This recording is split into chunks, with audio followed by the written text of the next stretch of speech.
Transparency Act. Like the representative said, my name is Joe. I work in film and TV. I also founded and ran a media tech startup. And this year, I'll be directing a movie for Netflix that I co-wrote about AI. So in doing the research for writing this movie, I've had a chance to speak to a lot of the people that are at the forefront of this technology. I've talked to people that are inside the biggest AI companies. I've talked to people in government, in academia, in nonprofits, and I've learned a lot.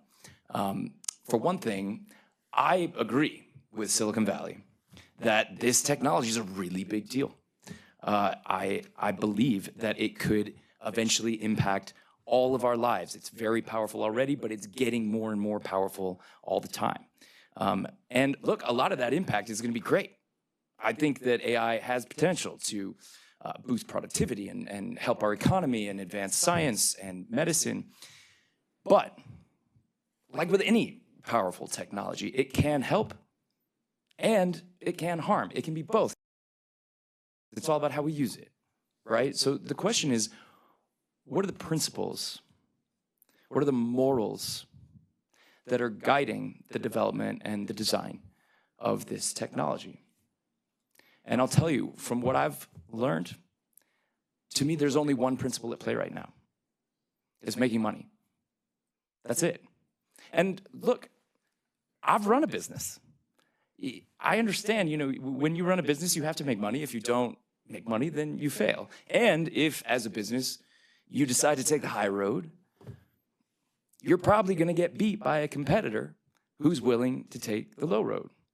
And this, of course, this is why we need laws, right? And you all know, you know this better than I do. I don't imagine you'd be here doing everything that you do for this state legislature if you didn't appreciate the fact that our free society works best when we strike a balance between market incentives and the public good.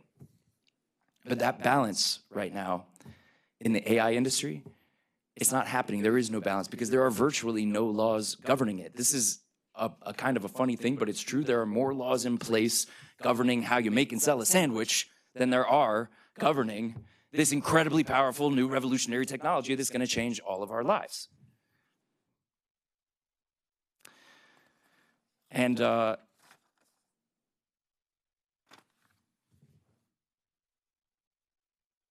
question is, where does that harm land?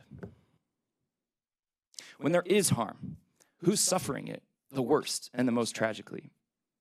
And you heard the story about Adam Rain. The answer is our kids. I'm a dad. That's why I'm here today. I have 2 boys and a girl. They're 10 and 8 and 3.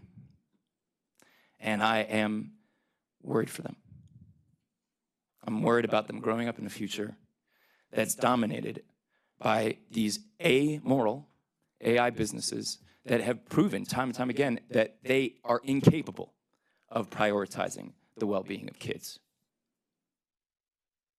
Whenever there's a tragedy like this, they pay lip service to the families. But I'm sorry, it is clear as day that is spin, it's PR, it's marketing.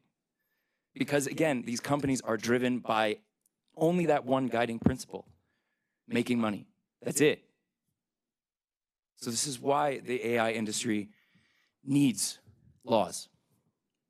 The federal government hasn't done anything about this yet, but thank goodness the states are stepping up. I was actually here in Utah just a couple months ago for the AI summit that Governor Cox put on along with his excellent team of very smart people that are working on this. Utah, as far as I understand, has been a leader in the past, protecting kids against these predatory tech companies. And now I think it's time for Utah to be that leader again.